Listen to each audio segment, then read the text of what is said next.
அது எனக்கு எரியுது, நரகத்தில் நீ தான் எரிவ.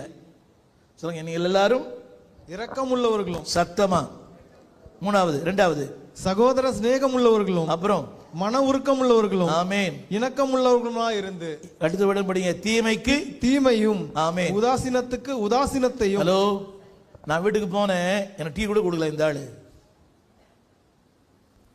நீ பூஸ்ட் கொடு, புரிய மாட்டாது. இதான் நல்ல பெண், நல்ல மனைவி, நல்ல தாய், நல்ல கிறிஸ்தவள். உதாசீனத்திற்கு உதாசீனத்தையும்.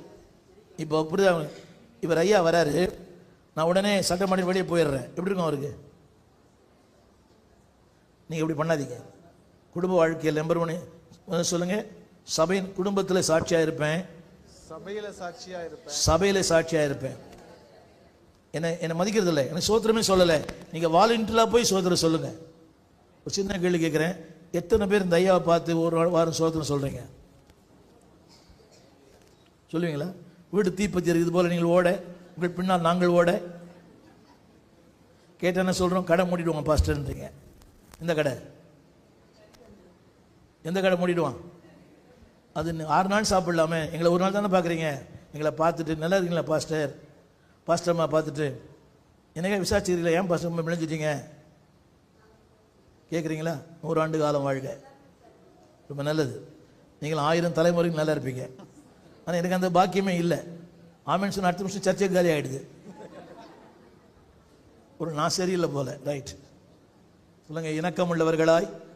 அடுத்து தீமைக்கு தீமை தெரியுமா? உதாசீனத்துக்கு உதாசீனம். இப்படிப்பட்ட உங்களை பரலோகம் ஆசீர்வதிக்குமா? ஆமீன் சொல்லுங்க.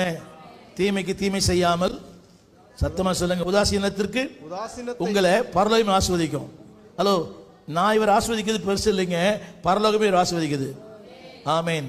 சபை சொல்லுங்க, குடும்பத்திலே சாட்சி, சபையிலே சாட்சி, மூணாவது உலகத்திலே சாட்சி.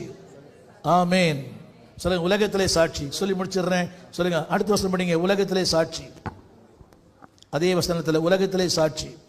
13ஆம் அதிகாரம் 22ஆம் வசனம். 3ஆம் அதிகாரம் 13 இருந்து நீங்கள் தீமையை பின்பற்றுவீர்களாக உங்களுக்கு தீமை செய்கிறவன் யார்? தொடர்ந்து படிங்க. நீதி நிமித்தமாக நீங்கள் பாடுபட்டால் பாக்கியவான்களாய் இருப்பீர்கள். அவர்களுடைய பயமுறுத்தலுக்கு நீங்கள் பயப்படாமலும் கலங்காமலும் இருந்து. உங்களுக்கு இதெல்லாம் பிரச்சனை எங்க வருது? இதெல்லாம் எங்க வருது பிரச்சனைகள்லாம்? சத்தமா சொல்லுங்க, இந்த பிரச்சனை எங்க வருது? ஹலோ, பாடுகள், பயமுறுத்தல்கள்,